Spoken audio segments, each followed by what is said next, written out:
নমস্কার, কেমন আছেন আপনারা? আমাদের এই ছোট্ট চ্যানেল বাঙালি রান্নাবান্নায় আপনাদের স্বাগত। দেখুন বন্ধুরা, আমাদের বাড়ির সামনে হয়েছে দুটো মাশরুম। এটা আমরা তুলে নেব। এটা খেতে খুবই সুস্বাদু হয়।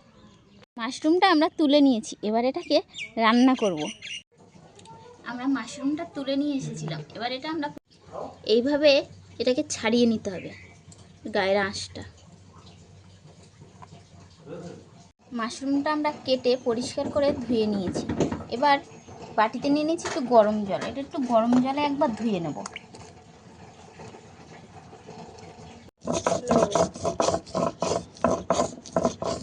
এটা আমি গরম জলে ভিজিয়ে ধুয়ে তুলে নিয়েছি।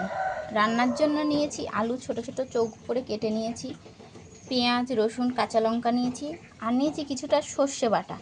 চলুন রান্নাটা আবার শুরু করা। কড়াইতে দিয়ে দিয়েছি সর্ষের তেল। তেলটা গরম হয়ে গিয়েছে, ফোড়নে দিচ্ছি জিরে আর শুকনো লঙ্কা। এর মধ্যে দিয়ে দিচ্ছি কেটে রাখা পেঁয়াজ,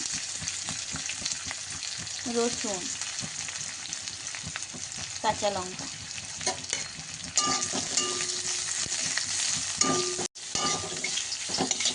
এগুলো একটু ভালো করে ভেজে নেব। এর মধ্যে দিয়ে দিচ্ছি কেটে রাখা আলু।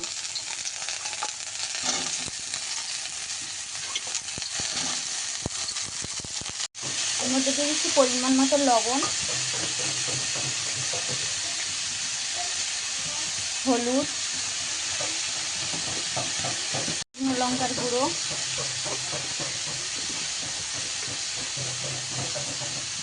জিরের গুঁড়ো,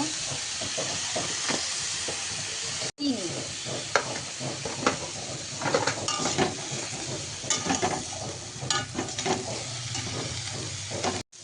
এটা আমাদের ভালো করে ভাজা হয়ে গিয়েছে, তাই তো? এটা আমাদের ভাজা ভাজা হয়ে গিয়েছে। এবার এর মধ্যে দিয়ে দিচ্ছি কেটে রাখা মাশরুম। এটাকে একটু ভালো করে ভেজে নেব। মাশরুমটা দিয়ে ভাজা ভাজা করে নিয়েছি। এবার এর মধ্যে দিয়ে দিচ্ছি বেটে রাখা সর্ষে, দিয়ে সব কিছু ভালো করে মিশিয়ে নেব। এবার এর মধ্যে দিয়ে দিচ্ছি অল্প পরিমাণে জল।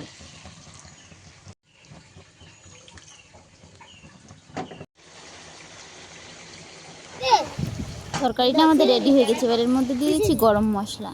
এটা আমরা নামিয়ে নিয়েছি। এটা কিন্তু খেতে খুবই সুস্বাদু হয়।